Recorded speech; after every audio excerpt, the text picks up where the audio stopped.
Today is Wednesday, January 24th, and this is this week's edition of Political Update here from the Atlanta News First Midtown Desk. I'm Tim Darnell, joined by producer Maria Moreau, and we are continuing to follow a number of political headlines that are just making and continuing to keep Georgia in the national political spotlight. Here are some of the headlines that we're following regarding Fulton County District Attorney Fani Willis, continuing allegations regarding her improper, possibly and allegedly improper romantic relationship with the special prosecutor in Donald Trump's Georgia investigation. A Metro Atlanta state senator has filed a potential piece of legislation that would call for the establishment of a committee to investigate Willis and other locally elected district attorneys. Last night, former President Donald Trump cruised to an easy win in New Hampshire, in the New Hampshire primary. Earlier this week, Metro Atlanta and the rest of the nation marked the 51st anniversary of the landmark U.S. Supreme Court decision, Roe versus Wade. And finally, an exclusive interview we have on this edition of Political Update, going back and looking at a decision by Governor Brian Kemp earlier this month for Georgia to opt out of a federal summer food assistance program.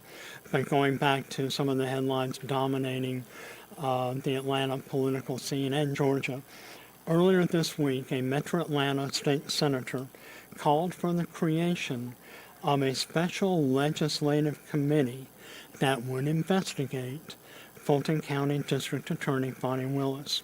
On Monday, Republican State Senator Greg Dolezal from Cumming introduced a bill that would establish the Senate Special Committee on Investigations. Now, Senator Dolezal is responding to continuing reports and allegations that Fulton County District Attorney Fani Willis has had an improper and inappropriate and romantic relationship with a special prosecutor, Nathan Wade, who she has hired to assist in her investigation and subsequent indictment of former President Donald Trump. Our political reporter Doug Reardon has this exclusive package on this latest development. And so there's a lot of people that are interested in this. State Senator Greg Dolezal wants clarity on recent allegations claiming an improper relationship between District Attorney Willis and Special Prosecutor Wade during the course of Fulton County's historic election indictment. And there's a lot of questions out there with not as many answers. This week, he proposed a special investigations committee made up of 6 Republicans and 3 Democrat state senators with the goal of answering 2 big questions. The first question we want to answer is, have Georgia funds or Fulton County funds been misappropriated or misused? And then secondly, if there is a conflict of interest here, what, if any, state laws may need to change to address that? The committee could become a reality as soon as the end of the week. Recent bank statements showed that Willis and Wade indeed traveled together several times after Wade was hired, and recent court filing claims that Wade, in some cases, billed the DA for 24-hour workdays. Dolezal says of the $30 million the state provides to local district attorneys' offices, Fulton County gets around 10% of that. If you were the benefactor of expenses that were coming from someone who was paid, in some cases I'm told, for 24-hour days of billing, and you were the recipient of vacations around the world, you would have a personal interest, perhaps, in ensuring that the prosecution continued. The district attorney's office had no comment on the committee. Doug Reardon, Atlanta News First. And that was our political reporter, Doug Reardon, reporting on the latest legislative attempts to investigate Fulton County District Attorney Fani Willis. There's been just a number of often head-spinning developments in this case. Really, every day, almost every hour, sees new developments in the case that has really captivated the nation's political attention. DA Fani Willis has been subpoenaed to testify in the divorce case involving Nathan Wade, the special prosecutor hired to help in her Donald Trump investigation, and his estranged wife, Jocelyn Wade. On Monday, a Cobb County Superior Court judge ordered that the records of the divorce case involving the couple should be unsealed, and those records were unsealed late Monday afternoon and are now a part of public record. Regarding the Donald Trump investigation and Fulton County DA Willis's role in it, Fulton County Superior Court Judge Scott McAfee, who is overseeing the case of the state versus Donald John Trump, has set a hearing date of February 15th to determine if Fulton County DA Fani Willis should be disqualified from any further role in her investigation of allegations that the nation's 45th president and his Republican allies engaged in a racketeering-like, organized crime-like attempt to overturn the results of Georgia's 2020 presidential election. Now, also on Monday was the 51st anniversary of the landmark U.S. Supreme Court decision that legalized, for several decades, the abortion procedure in the United States. Now, Roe v. Wade stood as the law of the land until last year, or 2 years ago in 2022, when the Supreme Court struck down the law in another landmark abortion decision called Dobbs v. Jackson Women's Health Organization. On Monday in Midtown Atlanta, several dozen abortion rights activists held a remembrance of Roe v. Wade and vowed to continue their fight for a woman's right to the medical procedure known as abortion. Our own reporter Joshua Skinner was there for that rally.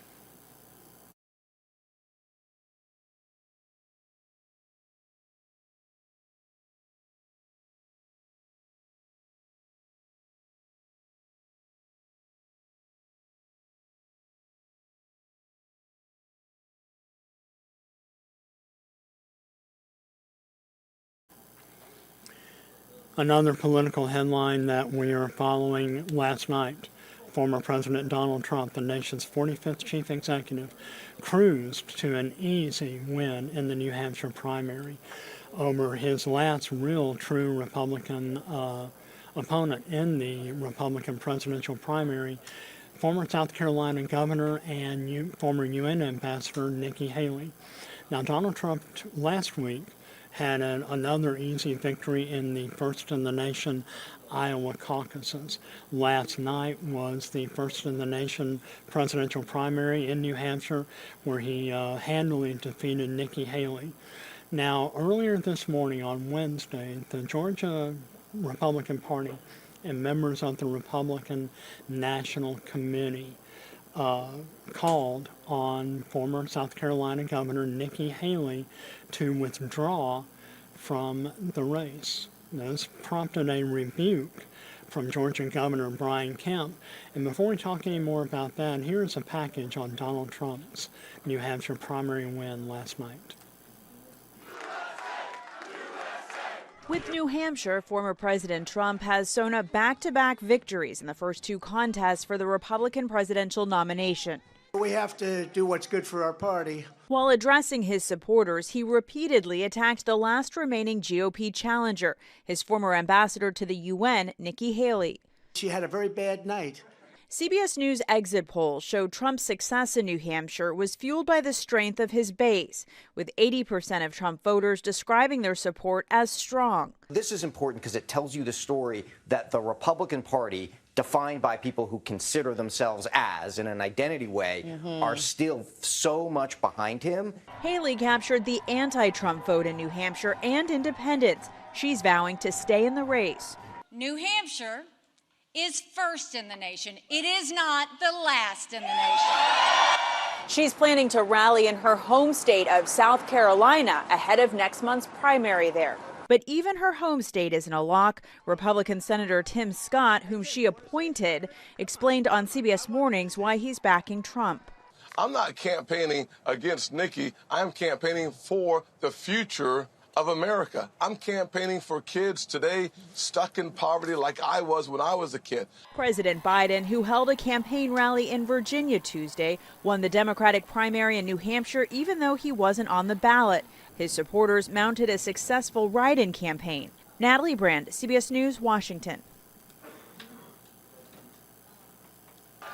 And that was a report from CBS News on last night's historic New Hampshire primary. Former President Donald Trump has become the first Republican in American political history to win 3 consecutive New Hampshire primaries, the other one being Richard Nixon, who won 2 consecutive New Hampshire Republican primaries. As I mentioned, Governor Brian Kemp issued a fairly stern rebuke this morning to a comment made by members of the Georgia Republican National Committee and Georgia GOP Chair Josh McCoon, who earlier this morning called on Nikki Haley to suspend her presidential aspirations for 2024 and therefore just concede the rest of this year's primary electoral cycle to former President Donald Trump. But one of our most, a story that generated a lot of reader interest and viewer interest also surrounded Governor Brian Kemp, who earlier this year on January 8th decided and announced that Georgia would not be participating this year in a federally funded summer food assistance program.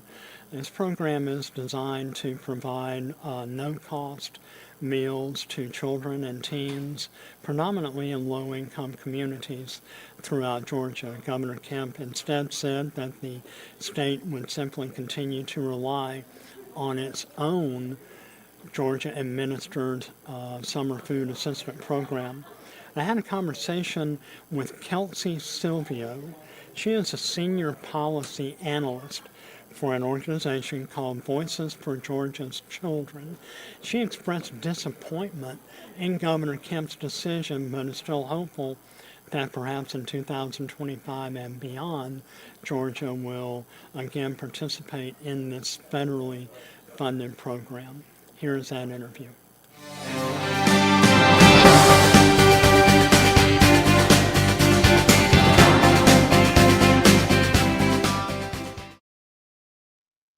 Welcome to this edition of Political Update here on Atlanta News First. I'm Tim Darnell, and we are talking summer food assistance programs throughout the state of Georgia.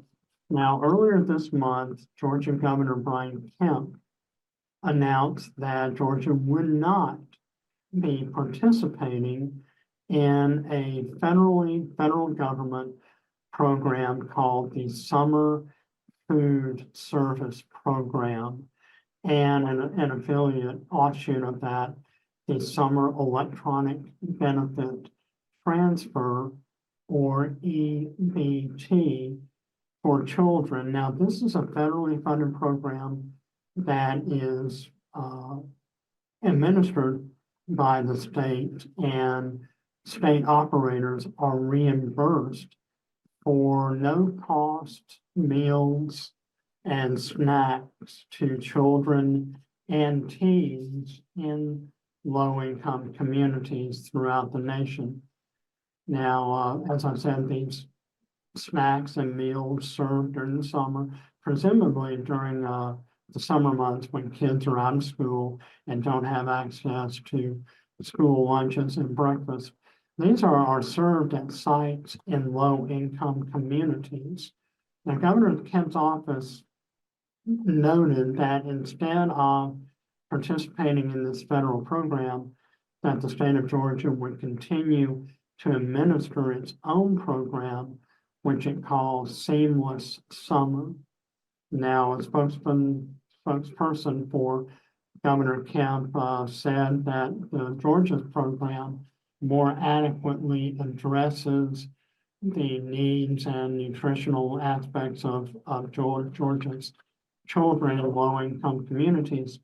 And this is a story that really resonated with a lot of our viewers and readers. When we published it, I wasn't really expecting a lot of interest, but there's been a lot of interest from our viewers and from readers in the fact on Atlanta News First that Georgia is not going to participate in this federally administered or federally reimbursed or funded summer food assistance program for kids in low-income communities.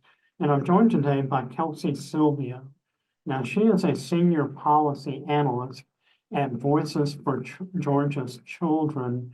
And I'm wondering what your impression is. Your organization, as evidenced by its title, is an advocacy group for children in Georgia. What's your organization's reaction to this announcement that was made just shortly after the first of the year here in 2024 by Governor Kemp? We were disappointed not to hear that we would be participating in it in 2024, but the state does participate in Helping Hands, like the governor said. So, I'm sorry, not Helping Hands, Happy Helpings.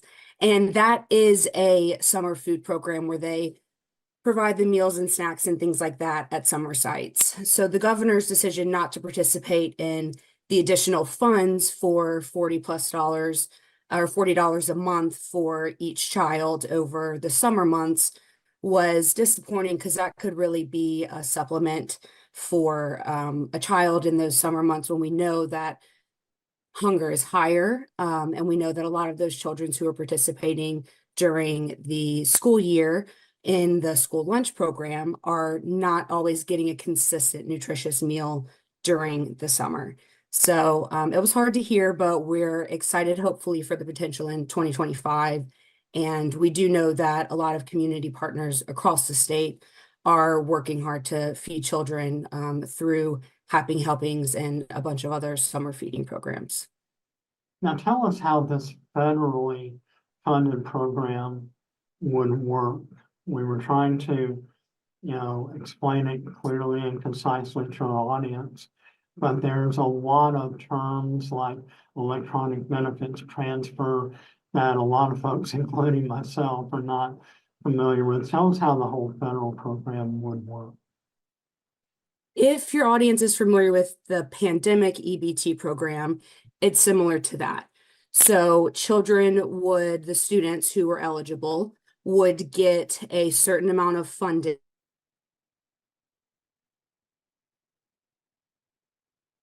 $40 per student per month during the summer. Kelsey, And if I could interrupt, can you go back and start that over again? Our internet connection kind of comes up. So let's just take that from the very beginning. Yeah. If your audience is familiar with pandemic EBT, it's a similar structure. So students who are eligible for summer EBT would be getting $40 per month per student during those summer months, and that those funds would be able to be used for food and nutrition items, and it would be a way to supplement kind of grocery costs and things like that, which we know are higher during the summer since those kids are at home rather than at school during the day. Are you confident in Georgia's summer food assistance program that it can meet the demand that may be coming in 2024? I think that they're working really hard. I think it's not just Georgia who will struggle this summer. I think that nationally we know that summer hunger is high for every state. So while we have, 1,000 programs across the state who are working in the food program space for kids, it never hurts to have a little extra support. And we have our great food banks and different resources in this area, but I don't know that it's always great to turn away the opportunity to give more benefit to kids. You mentioned Helping Hands. How does that program work? So I misspoke. It's Happy Helpings, but it is, I'm sorry about that. It is our summer food service program. So it's the way that Georgia has branded it, and it is the feeding sites that you mentioned earlier. So it is Georgia's branding on it. We have sites across the state that have opted in and participating, and these sites go through different guidelines and they meet some USDA regulations, and they serve meals and snacks to children during the summer months. And then the summer EBT would have kind of been a supplement to the food resources that these kids and other kids would have gotten. Happy Helpings specifically serves children 0 to 18 who show up at their sites and provide meals to them and snacks. Now, what kind of sites are these meals administered from? Are there churches, community centers, rec centers? Where are these meals? All of the above. So all of those community partners play a really big role in serving food to children. After school programs do that as well. You mentioned Seamless Summer, and that is a bunch of school programs who were participating in the school lunch program. And it's kind of an expedited application where those sites who served lunch can now serve these summer meals. So also schools are able to do it. It's a variety of different programs and organizations who are able to meet these qualifications to serve a meal site. So it doesn't have to be, a structured cafeteria where you would think that you have to go for food. You can go to a church facility that might be eligible, or another community partner where there's an event happening or something and they're eligible. So you can actually go online, and they have some ways that you can search for these sites. There's a number that you can text, and it'll tell you if the sites around you are doing a summer feeding program. So they have a lot of great ways to find summer feeding resources in your area through Happy Helpings. Why is there such a need for these kind of programs during the summer? I mentioned a little bit earlier, but the first is grocery costs go up in the summer, right? Because more kids are staying at home when they would originally be at school during the school year, accessing meals and snacks. I think also another reason is that the access to get to some summer meal sites is hindering people from being able to kind of build their meal or snack out completely. Whenever you're home, there's different resources that are being used aside from grocery costs that your family might be spending on for other utilities and things like that. So I think it kind of has to go with the shift in schedule and a shift in sort of what maybe some utilities are being served and are being utilized and things like that too. What are some of the nutritional components that you've seen that are distributed? Are we talking, cold cereal, milk, juice, hamburgers, hot dogs? What kind of meals are served at these low-income community center sites?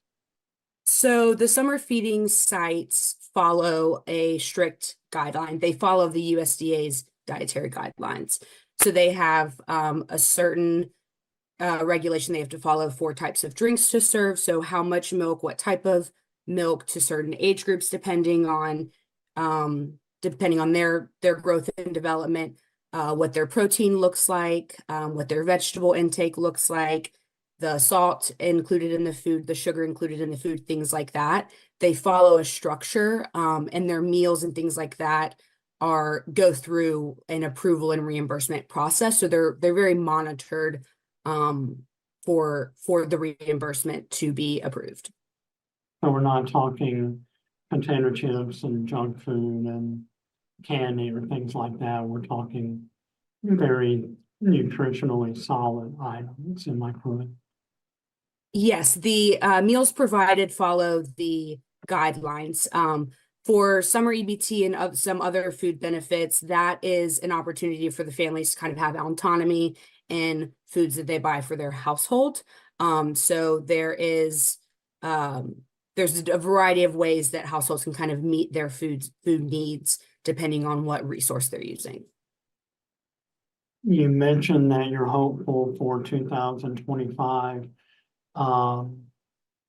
Obviously we're all aware of the nation's political climate. Governor Kemp is not a fan of federal programs, especially under this current administration. Why do you think that 2025 or beyond is going to be any different than 2024? I think the state has shown a really big commitment to child hunger, especially in the school food space. So they participated in all of the allowable pandemic EBT opportunities. Department of Education is now participating in a streamlining process where they're using some available data to help enroll children in the school lunch program, which is really big. And it could be the pandemic, but it could be that they were looking at these things before the pandemic and it kind of brought light to hunger among children and it kind of quickened their timeline. But there are a few things in the school food space that give me a lot of confidence that the state is really prioritizing hunger among children, and I'm hopeful that they continue to do so, and some things that they've done recently have proven that. We're wrapping up our conversation on summer food assistance programs with Kelsey Silvio. She is a senior policy analyst for Voices for Georgia's Children. Final thought, if there's one item, one thing that you would like our audience to know about this particular issue, what would it be? I think it's important to know the impact that hunger has on children, not just in the immediate, but long term. And I think it affects, their behaviors, their mental health, and really their overall well-being, not just kind of in the immediate 6 months or so, but really long term as they grow into early adolescent and young adulthood.